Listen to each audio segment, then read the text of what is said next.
করতেছি ডেইলি 10টার উপরে। হ্যাঁ, মানে 10 5F3 GDL-DD মানে বিক্রি করতে করতে কোম্পানি বলে এত ফ্রিজ কি করেন আপনি?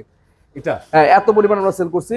আমাদের এই ফ্রিজটার রিভিউ ভালো এবং খুবই সুন্দর, 563 লিটার ডিজিটাল ডিসপ্লে সহ। ওকে, ডিজিটাল ডিসপ্লে সহকারে। এখানে ইনভার্টার আছে নাকি? এমওসি ইনভার্টার, প্রতিটা ফ্রিজে inverter। এমওসি ইনভার্টার টেকনোলজি আচ্ছা। এবং 12 বছরের অফিসিয়াল ওয়ারেন্টি পাচ্ছেন। এই পাশটা সম্পূর্ণ ডিপ এবং এই পাশটা সম্পূর্ণ নরমাল। এই পাঁচটা ডিপ মেবি। হ্যাঁ সরি, এই পাশটা ডিপ, এই পাশটা সম্পূর্ণ নরমাল। ঠিক আছে, এখানে ব্যস্তে ব্যস্তে ভাইয়ের আসলে হিউমিডিটি কন্ট্রোল এখানে অপশন আছে, আপনি চাইলে ব্লক করে রাখতে পারেন।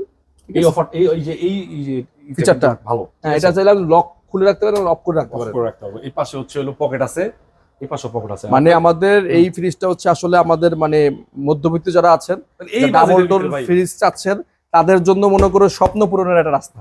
আচ্ছা, ঠিক আছে, এটা রেগুলার প্রাইস হচ্ছে ভাই 98,990 টাকা।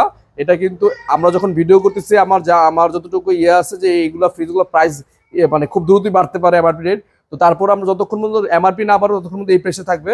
রেগুলার প্রাইস থেকে ডিসকাউন্ট করে আমরা 80,000 রাখতেছি। এটা 80,000 টাকা, প্রায় 20% ডিসকাউন্ট হচ্ছে। মানে এইটাতে আপনি যেই পর্যন্ত আপনার কাছে স্টক আছে ওই পর্যন্ত আপনি দাম দিতে পারবো। 98,990, এটার প্রাইস 80,000 টাকাতে আছে এখন পর্যন্ত, মানে ডিসকাউন্ট প্রাইস 80,000 টাকা। 3 দিনের 4 দিনের ভিতরে নিতে হবে, না হলে কিন্তু ভাই এই প্রাইসে থাকতে পারে। possible না। হ্যাঁ, ঠিক আছে। আর এইটার সাথে যদি কেউ চান যে এই সেম ফিচারের মধ্যে ডিজিটাল ডিসপ্লে ছাড়া নিব, সেটাও আমাদের কাছে অ্যাভেলেবল স্টক আছে। সেটা রাখবো মাত্র 76,000 টাকা।